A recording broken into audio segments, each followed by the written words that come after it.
Ya que estamos hablando de reinos mesopotámicos, déjeme contarle una antigua historia persa. La historia cuenta que había una vez un mago en Persia, un mago muy conocido, muy connotado. Y tan virtuoso era este hombre que de muchas naciones venían a conocer su poder, sus artilugios, las magias que realizaba, y a escuchar su sabiduría. Pero este hombre ya era viejo, ya quedaba poco para el ocaso de su vida. Fue así, cuenta la historia, que la muerte encargó a uno de sus emisarios, a uno de sus mensajeros, a ir a buscar a este mago. Este mago, al ver a la muerte, o al mensajero de la muerte, enfrentarse delante de él tuvo la astuta idea de realizar un hechizo. Dice la historia que este mago hizo un hechizo en el cual se reprodujo en 39 copias iguales a él. Entonces, cuando el mensajero de la muerte vio que habían 40 personas iguales, finalmente desistió y se devolvió, ya que no pudo llevarse al hombre. Este hombre se sintió obviamente satisfecho con su accionar. Dijo: qué bueno que soy, qué buen truco se me ocurrió. Así escapé de la muerte. Fue así que el mensajero de la muerte llegó nuevamente a la muerte misma y le cuenta: sabes que no pude contra este mago porque astutamente hizo este hechizo y no pude reconocer dentro de esos 40 copias cuál era el original. Entonces dice la historia que la muerte se acerca a este mensajero y le dice algo en la oreja. Y le dice: con esto vas a poder identificarlo. Perfecto. Nuevamente el mensajero de la muerte va camino a Persia, donde este mago, y cuando con sus poderes que tenía este mago, él sabe que va a venir la muerte. Entonces, antes de que llegue, realiza el mismo truco: 40 copias. Entonces, a la hora de llegar el mensajero, se enfrenta a estas 40 copias, hasta 39 copias más del original, y lo observa y parece asombrado, puesto que nuevamente realizó su proeza. De ahí se acuerda en ese momento el mensajero del truco que le había mostrado la muerte. Y observa a este viejo mago, y le dice: ¿sabes qué? Este truco es muy bueno, pero tiene un detalle. Te equivocaste en algo. Ahí el original dijo: ¿y en qué me equivoqué? En ese momento el mensajero de la muerte lo tomó cautivo y lo llevó a la muerte.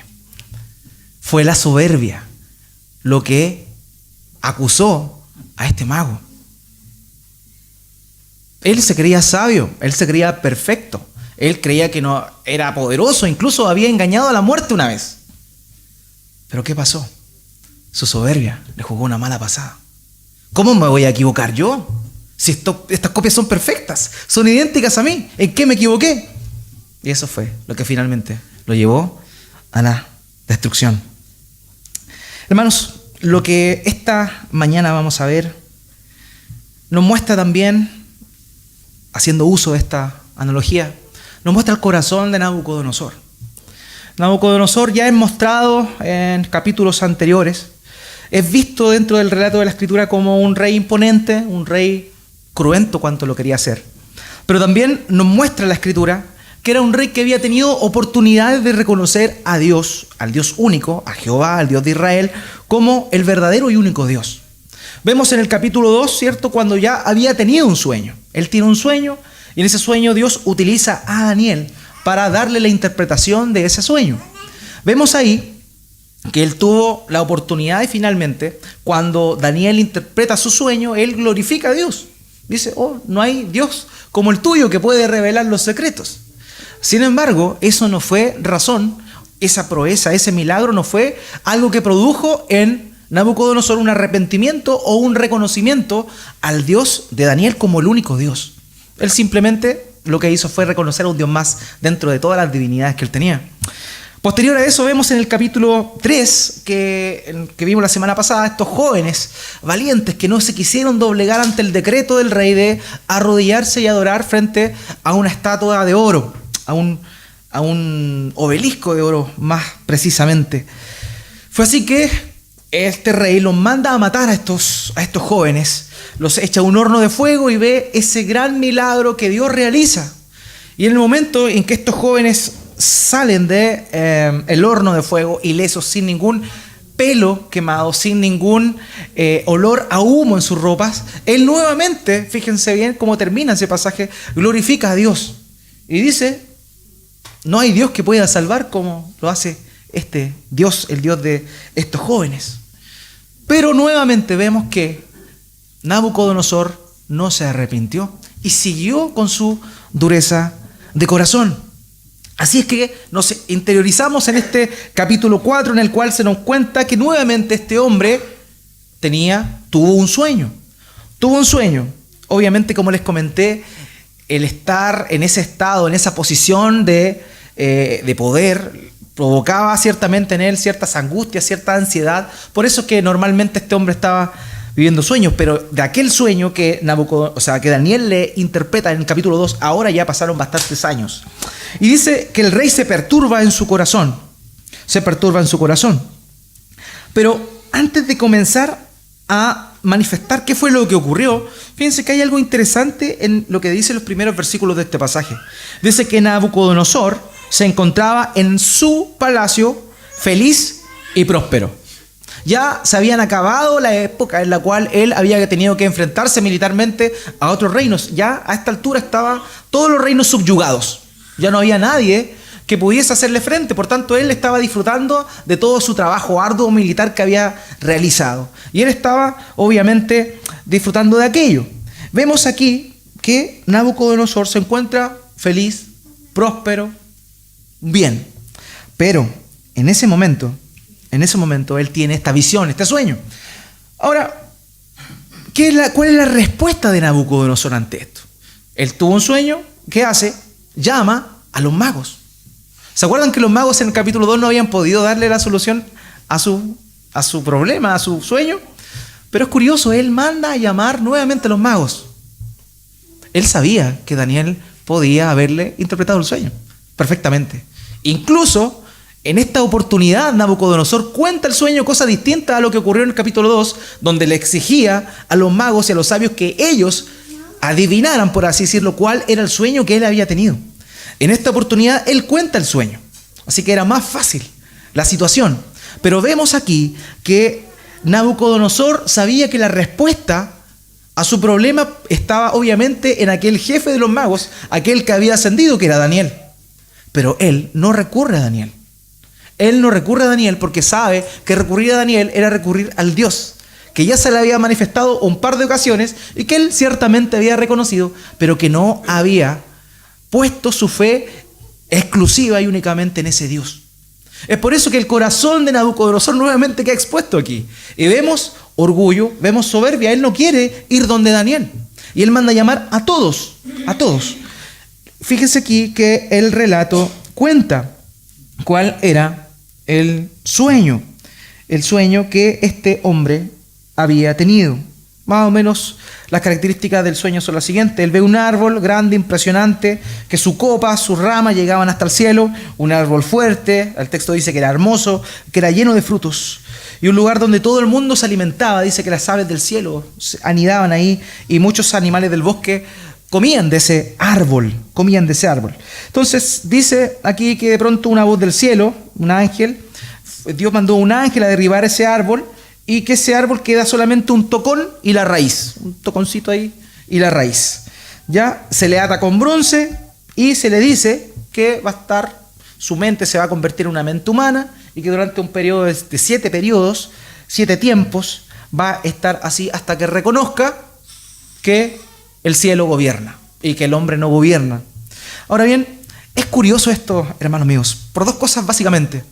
La primera es que el mismo sueño da la interpretación. Si usted analiza bien el versículo 17, yo voy a leer la versión NBI, dice: los santos mensajeros han anunciado la decisión, es decir, el veredicto, para que todos los vivientes reconozcan que el Dios Altísimo es el soberano de todos los reinos humanos, y que se los entrega a quien Él quiere, y hasta pone sobre ellos al más humilde de los hombres. Esta frase, esta expresión, era parte del sueño que él tuvo. O sea, en el mismo sueño estaba la respuesta. No era algo que era un enigma como la estatua que había visto en el capítulo 2, era algo claramente expuesto aquí. ¿Qué significaba el sueño? Que los vivientes reconozcan que Dios es el soberano sobre todos los reinos y que Él pone a quien quiere, al más humilde incluso, lo pone a reinar. Eso es lo que vemos nosotros. Eso es lo que el mismo texto nos dice y lo que Nabucodonosor debió haber entendido. Sin embargo, él se hace el tonto. Y él llama a los sabios para que le digan cuál es el significado de ese. Algo que estaba totalmente claro e implícito en el sueño que tuvo. Él quería que se lo interpretaran haciéndose el loco. Curiosamente, un dato no menor es que dentro de la creencia de la mitología babilónica y de muchos reinos de Medio Oriente, de Mesopotamia en particular, ya existía la creencia religiosa de que había un árbol que tenía sus raíces en lo más profundo de la tierra y que sus ramas llegaban hasta lo más alto, y que ese árbol representaba el designio de los dioses frente a quien gobernaba el mundo. O sea, Nabucodonosor tenía conocimiento de eso. Él sabía lo que representaba ese árbol. Ese árbol representa el dominio que los dioses dan a los hombres. Por tanto, quien tenía el dominio era él. Sin embargo, nuevamente, sabiendo que el mismo sueño le decía que se estaba refiriendo a él, sabiendo que la misma cultura sabía y reconocía que ese árbol ¿representaba qué? Representaba el dominio que los dioses habían dado a los seres humanos. Todo eso apuntaba a que ese árbol era su persona. Sin embargo, él hace caso omiso a él. Curiosamente vemos que los magos, los sabios, escuchan el sueño, pero ellos le dicen que no le pueden dar el significado del sueño. El sueño decía cuál era el significado. La misma cultura sabía qué significaba ese árbol. Y los sabios no pudieron darle el resultado de ese enigma. Los sabios sabían. Pero los sabios conocían a Nabucodonosor. Y conocían su afición por mandar a descuartizar a la gente y quemarle las casas. Por tanto, ellos tuvieron miedo de contarle lo que ya era una cosa a voces, un secreto a voces, lo que significaba ese pasaje o el sueño que había tenido. Dice la escritura acá que posterior a eso llega Daniel, al final. Los hombres habían negado a darle el resultado de su sueño o lo que significaba su sueño, y ahí aparece Daniel en la escena, al último, al final. Y dice que al oír este mensaje, Daniel es distinto y actúa de una manera totalmente distinta a la de los sabios. Daniel sabe lo que viene para Nabucodonosor.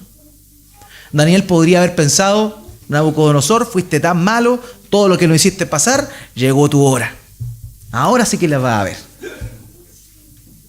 Pero ¿qué es lo que muestra el texto de Daniel? Y esto, hermano mío, es impresionante.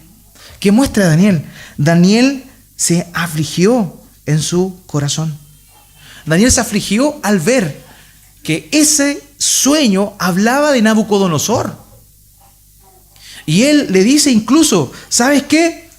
Ojalá que este sueño y su significado le pasen a tus enemigos y no a ti. Ese es el corazón de Daniel. No un corazón: ya, compadre, te llegó tu hora. No, todo lo contrario. Y eso es algo que a nosotros debe llamarnos, obviamente, la atención. Entonces, Daniel obviamente se dirige a Nabucodonosor y le da el significado de ese árbol. Le dice que ese árbol era él, le cuenta que él iba a estar conviviendo con animales, comiendo como los animales durante un periodo de 7 tiempos. Y Daniel termina en el versículo 27 rogándole, fíjense en esto, rogándole a Nabucodonosor que se arrepienta. La soberbia de Nabucodonosor era tan grande, habiendo tenido tantas oportunidades, y el corazón de Daniel de dolerse por lo que le iba a pasar a este personaje tan malo, pero a la vez nos muestra aquí el llamado que él hace a Nabucodonosor. Sabemos que Nabucodonosor era un hombre totalmente tajante y arrebatado. Lo hubiese mandado a matar en 3 tiempos. Pero el corazón de Daniel es el siguiente, versículo 27. Por lo tanto, yo le ruego a su majestad aceptar el consejo que le voy a dar. Renuncie usted a sus pecados y actúe con justicia. Renuncie a su maldad y sea bondadoso con los oprimidos. Tal vez entonces su prosperidad vuelva a ser la de antes. Pero el relato nos muestra que esto no ocurrió. Que pasaron 12 meses, a los cuales Nabucodonosor hizo caso omiso a la advertencia que Dios le había dado. Dios le había dado tiempo más encima de arrepentirse. No tan solo le dijo arrepiéntete y esperó el arrepentimiento en ese mismo momento, sino que ¿qué fue lo que hizo? Le dio tiempo para arrepentirse. 12 meses transcurrieron desde ese momento. 12 meses, en los cuales Nabucodonosor podría haberse arrepentido de su soberbia. Pudiese haber reconocido que en realidad lo que tenía no era por su propio esfuerzo. Haber reconocido que la posición en la cual él estaba se la había dado Dios. Pero ¿qué pasa? Él está recorriendo su palacio. De pronto alza la mirada y dice: aquí está la ciudad que yo construí con mi poder para mi gloria. Nabucodonosor no solamente había sido un militar connotado, sino también un arquitecto bien importante y reconocido en el mundo antiguo. De hecho, ya les había comentado de los jardines colgantes de Babilonia, que corresponden a una de las 7 maravillas del mundo antiguo. Y eso lo había mandado a construir, y no tan solo mandado a construir, sino que lo había diseñado el propio Nabucodonosor.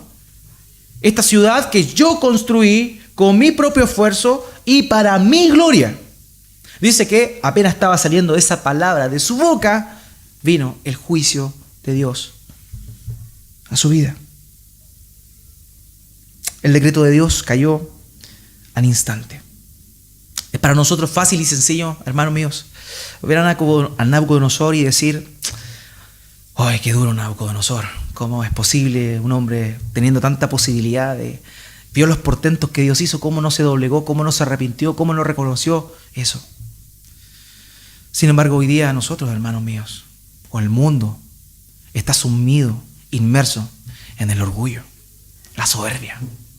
Y es algo que para muchas personas es una virtud el ser arrogante, es una virtud ser soberbio. Pero hermanos, no es lo que la Escritura nos muestra. Nabucodonosor cayó por su soberbia, cayó por su orgullo. En vez de glorificar a Dios, de haber reconocido que lo que construyó Dios se lo había permitido construir, en vez de haberlo hecho para la gloria de Dios que le dio eso, lo hizo para la suya propia. Lo que hizo Nabucodonosor no es muy distinto a lo que hizo Adán y Eva en el huerto del Edén. Dios le dijo: no coman del fruto del conocimiento del bien y del mal. Sin embargo, ellos creyeron tener un mejor camino. Ellos creyeron ser mejores dioses que Dios. Oye, ¿cómo va a ser posible que no podamos comer de esto? Comamos nomás, ¿qué va a pasar? Ellos tuvieron una ley mejor que la que Dios había dado. Eso es lo que ellos pensaron. Ellos quisieron ser Dios. Ellos dijeron: no, la ley no es así, debiese ser así. ¿Y qué pasó? Cayeron. Y es así como vemos que la naturaleza del hombre, poco a poco, en medida que la civilización fue desarrollándose cada vez más, vemos el mismo eco de la soberbia, el mismo eco de la arrogancia. Basta ver un niño para ver que lo primero que aprende un niño es el egoísmo. Es decir: no, esto es mío. Otros amiguitos vienen a jugar: no, esto es mío. Igual que Nabucodonosor. Nabucodonosor era un niño grande. Todo era de él y para él. Eso lo vemos en algo que supone que es tan inocente como un niño. No es tan inocente un niño. Vemos que la soberbia, la arrogancia, el orgullo ya está presente, tan solo, incluso en los infantes. Es así como nosotros vemos también, hermanos míos, en el mundo. La gente, como dice, y se preocupa, ocupa, ¿en qué? Mi carrera, mi trabajo, mi esfuerzo, mis títulos, mi casa, mi vida. Vemos que hoy en día la cultura está tan fuertemente arraigada también en este mismo patrón de orgullo, de no querer depender de nadie y de que todo sea para él, donde vemos, por ejemplo, que el homosexualismo está siendo reconocido y aceptado. ¿Por qué? Porque es su sexualidad. ¿Qué te metes tú si es mi sexualidad? De la misma manera, estamos viendo cómo se promueve asesinar a un bebé antes de nacer por medio del aborto. ¿Por qué? Porque es mi cuerpo. El mundo gira en torno al orgullo, gira en torno a la soberbia. Y todos y cada uno de los que están aquí, incluyéndome, somos orgullosos. A todos nos mueve algo. Todos queremos algo de gloria para nosotros. Hoy, por sobre todo, estamos viviendo en la época del yo, yo todo. Nadie es más inteligente que yo. Nadie puede hacer el trabajo como yo lo hago. Nadie sabe tanto como yo. Nadie enseña como yo. Nadie predica como yo. Nadie ha leído tanto como yo. Yo. Y eso es lo que no está ajeno a la iglesia de Cristo. No está ajeno a la iglesia de Cristo. ¿Saben qué? Lo peor del orgullo, lo peor de la soberbia, es que se huele. Hay dos tipos de orgullos. Está el orgullo que es interior, ese que uno siente uno nomás, y que uno aparenta quizá humildad, pero por dentro lo siente. Ese orgullo evidentemente también está mal, pero es menos dañino, porque no afecta al otro, pero igual es pecado ante Dios. Pero hay otro tipo de orgullo que se huele, que se percibe, que uno pasa al lado, uno mira a la persona, cierta actitud, el orgullo, pero lo pincha, orgullo. Y es cierto. El orgullo es como el señor Zapata. Si no gana, empata. Así es el orgullo. Nunca te quedas callado. Siempre respondes. Siempre tienes que tener la última palabra. El orgullo no escucha. El orgullo alza la voz y opaca al resto. El orgullo no analiza las cosas. El orgullo impone. Esto es así. Hermanos, el orgullo no pide perdón. El orgullo quiere que lo acepten.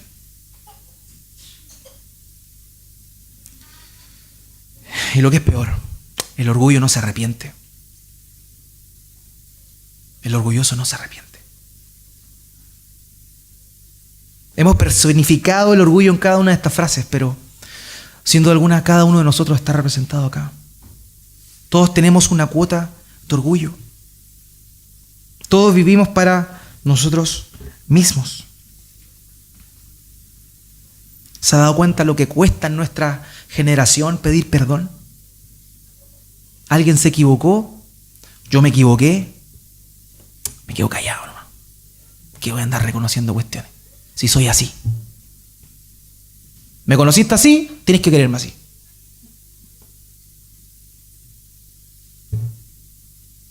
El orgulloso no pide perdón. El orgulloso no reconoce las cosas. La soberbia no lo deja. No lo deja quedar a la palestra delante de otra persona.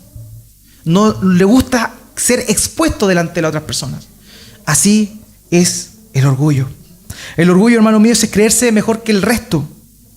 Es creer que todo lo que uno tiene, lo que uno ha conseguido es por su propio esfuerzo y es porque es el mejor. Eso es lo que Nabucodonosor se creía. Eso es lo que Nabucodonosor se creía. Pero la Escritura ampliamente nos muestra a lo largo de ella que el orgullo es sumamente castigado por Dios.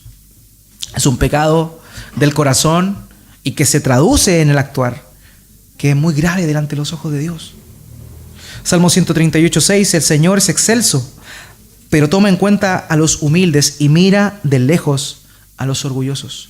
Nunca estás más lejos de Dios que cuando eres orgulloso. Cuando no reconoces tu situación, cuando no reconoces tus pecados, tus errores, cuando callas, nunca estás más lejos de Dios. Proverbios 11:2. Con el orgullo viene el oprobio, la vergüenza. Con la humildad está la sabiduría. Proverbios 13:10. El orgullo solo genera contiendas, pero la sabiduría está con quienes oyen consejos. Y lo que es peor, Proverbios 16, 18. Al orgullo le sigue la destrucción, a la altanería el fracaso. Y eso fue lo que le pasó a Nabucodonosor. Fíjense que él se creía superior, él se creía Dios. Incluso recordemos esa estatua que manda a erigir, representaba de alguna manera la gloria de su reino. Él se creía Dios, se creía superior a los demás. Pero fíjense cómo termina siendo. Termina siendo como un animal. Termina apartado como un animal, comiendo como un animal. Y el castigo que Dios hace en Nabucodonosor es simplemente exteriorizar lo que estaba en su corazón.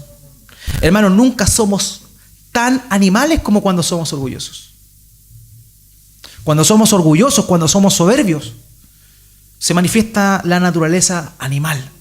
¿Han visto cuando los que tienen más de un perro le dan comida a un perro y están los dos ahí expectantes? ¿Cómo son los perros? Uno aplasta al otro, uno muerde al otro, quiere el trajón, quiere comer primero, quiere comerse todo. Nunca somos tan más animales que cuando somos orgullosos y soberbios. La persona que es orgullosa y soberbia se cree mejor que el resto, pero es peor que el resto. Es peor que cualquiera del género humano, porque es considerado como un animal. Y eso fue el castigo que Nabucodonosor tuvo. Te crees mejor, eres peor. Esto es lo que está en tu corazón, esto es lo que va a salir de ti. Fíjense que él fue humillado. Queriendo ser enaltecido, fue humillado. Queriendo rodearse de gente que lo admirara, fue aislado de los demás. Porque eso también es lo que produce el orgullo. El orgullo hace que tú te alejes de los demás. Que seas como un...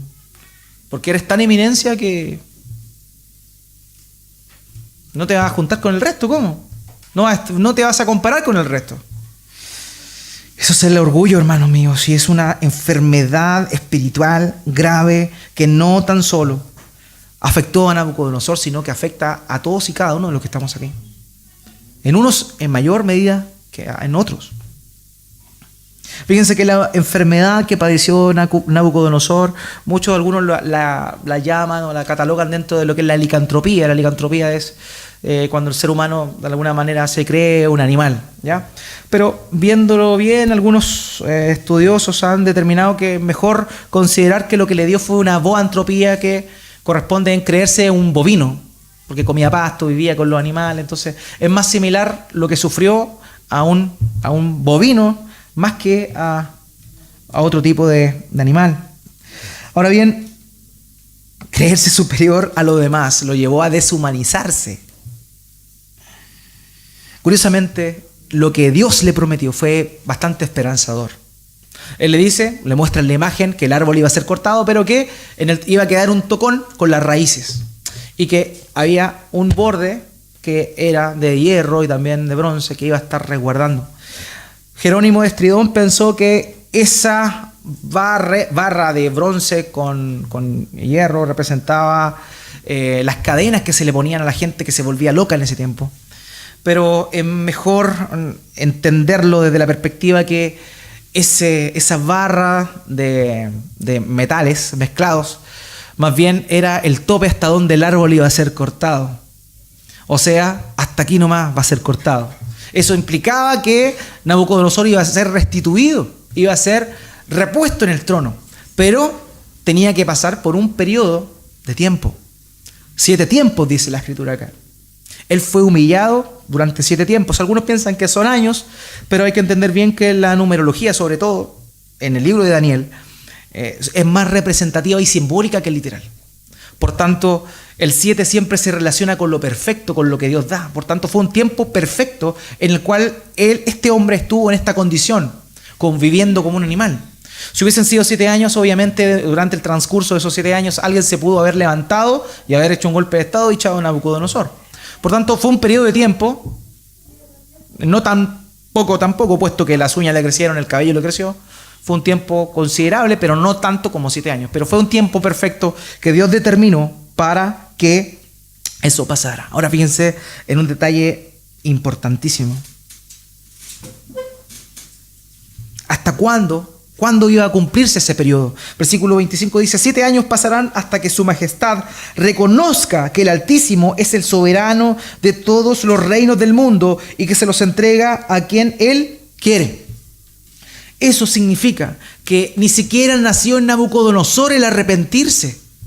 Fue Dios el que lo sujetó a ese castigo y Él le dio el arrepentimiento a Nabucodonosor. Ni siquiera fue algo que brotó en Nabucodonosor pasado los 7 años.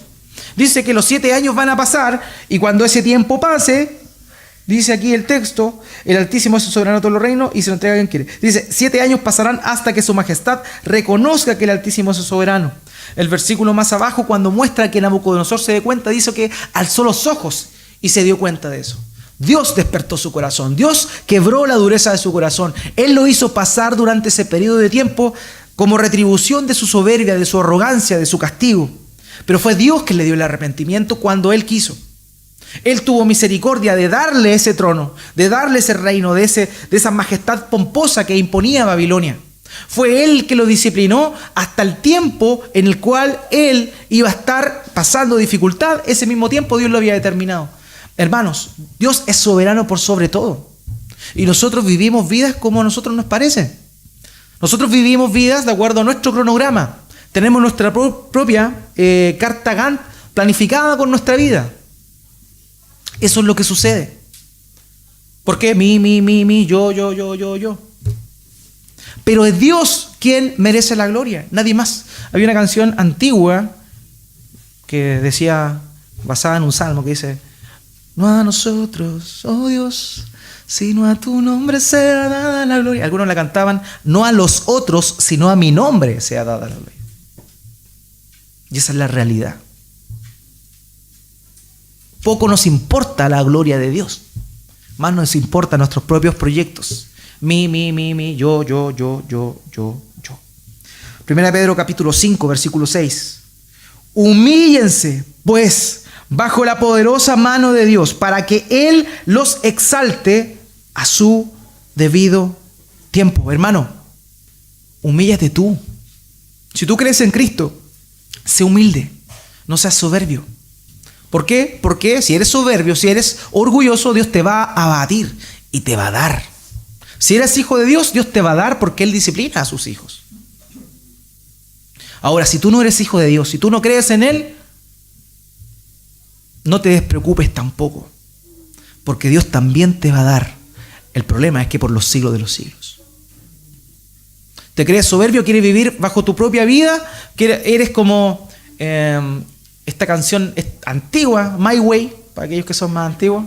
A mi manera, la versión en español, que vive todo a su manera. Si tú vives así, déjame decirte que igual vas a tener que ser humillado. El problema es que si no estás en Cristo, vas a tener que ser humillado por los siglos de los siglos y ahí ya no hay vuelta. Ahí ya no hay vuelta. Humillémonos nosotros mismos, seamos humildes, hermanos. Ese es el llamado que Dios nos está haciendo acá. Dejemos la soberbia al lado, dejemos el orgullo al lado, dejemos lo que somos, lo que hacemos, lo que sabemos al lado. Y reconozcamos que todo cuanto tenemos única y exclusivamente viene de parte de Dios. Tú no podrías ser el mejor en el trabajo si no tuvieras manos. Dios en tu misericordia te hizo nacer con manos. Agradece y da gloria a Dios. Hoy que soy inteligente, pude resolver esto. Tu inteligencia te la dio Dios, no es tuya, no nació de ti. ¿Cómo vas a estar orgulloso de algo que no vino de ti?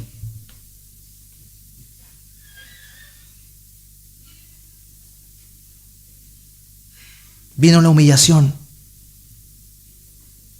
Y tuvo que venir esa humillación durante ese periodo de 7 tiempos para que Nabucodonosor terminara diciendo las siguientes palabras. Dios es grande en obras. Dios es grande en soberanía. Su dominio es eterno. Ningún pueblo merece ser tomado en cuenta. Él hace lo que quiere con los poderes celestiales y con los pueblos. Las naciones de la tierra son consideradas como nada. Miren esas palabras que salen de la boca de Nabucodonosor. El orgulloso que todo era por él, termina reconociendo que no era por él. Termina reconociendo que todo se lo había dado Dios. Pero para eso tuvo que ser humillado. Humillado. humillado. Termina el versículo 37 diciendo: por eso yo, Nabucodonosor, alabo, exalto y glorifico al Rey del cielo, porque siempre procede con rectitud y justicia, y es capaz de humillar a los soberbios. Hermano, tú no puedes ser orgulloso. Yo no puedo ser orgulloso. Nosotros no mandamos, es Dios quien manda. Nosotros no determinamos, es Dios quien determina. Fuimos creados para honrar a Dios y no para honrarnos a nosotros mismos. Y Nabucodonosor lo que hacía era honrarse a él. Yo. Y nosotros hacemos yo. Él termina diciendo: alabo, exalto y glorifico al Rey del cielo, porque siempre procede con rectitud y justicia. Todo aquel que se enaltece merece ser abatido. Y todo aquel que se enaltece merece ser despojado de lo que tiene. Hermanos, aquellos que hemos creído en Cristo, el orgullo es un pecado que muchas veces no se ve, pero que es único y suficiente, y más que suficiente, incluso que otros pecaditos. Sabemos que ante Dios todo pecado lleva a la muerte, pero sin duda alguna el orgullo es algo tan terrible que es la soberbia. Es lo que el Nuevo Testamento Pablo nos dice, que Satanás cayó por su soberbia en condenación. El lago de fuego y azufre fue creado para Satanás y sus ángeles. ¿Cuál fue el pecado de ellos? La soberbia, la arrogancia. Cada uno de nosotros merece irse al lago de fuego por los siglos de los siglos, por esa arrogancia, por pensar que nuestra vida es nuestra, pensar en nosotros mismos. Pero por la misericordia de Dios, el día de hoy nosotros no tenemos que pasar esa humillación. Nabucodonosor, el rey, por su soberbia, fue abatido. Mas nosotros no tenemos que pasar por eso hoy día. ¿Por qué? Porque Jesucristo, el verdadero Rey de reyes y Señor de señores, fue humillado no por su pecado, por tu pecado, por tu soberbia. Él fue crucificado. Vemos este árbol majestuoso que es cortado por el pecado de Nabucodonosor.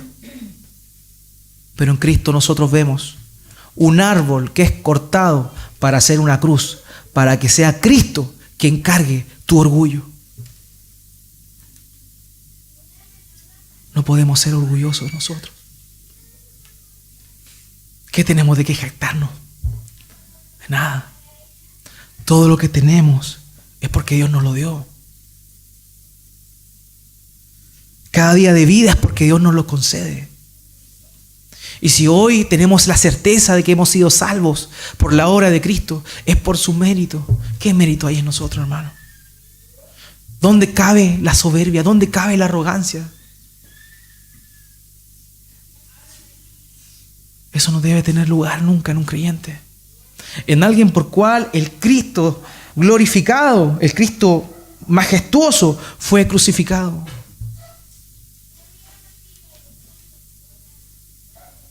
Nabucodonosor y su castigo era lo que tú y yo merecíamos. No tan solo por un tiempo, sino eternamente. Mas Cristo Jesús fue abatido. Fíjense en el contraste.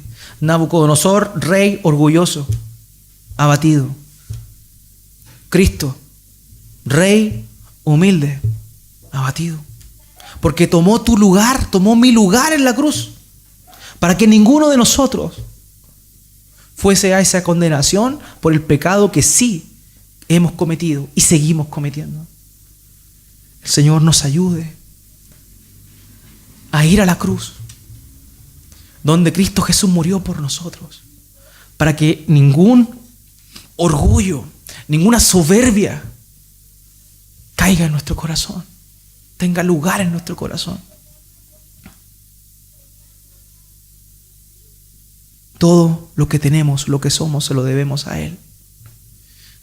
Vivamos para Él. Reconozcámoslo a Él.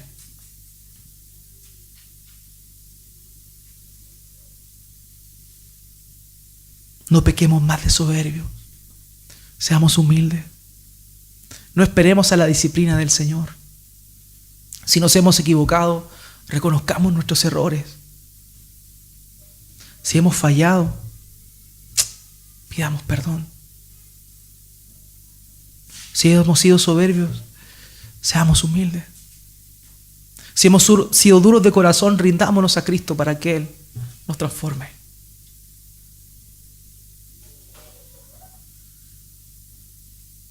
Dios tuvo compasión y enalteció nuevamente a Nabucodonosor luego de haber reconocido esto. Tú y yo, porque Cristo padeció, el día de hoy también podemos arrepentirnos de esa manera orgullosa de vivir.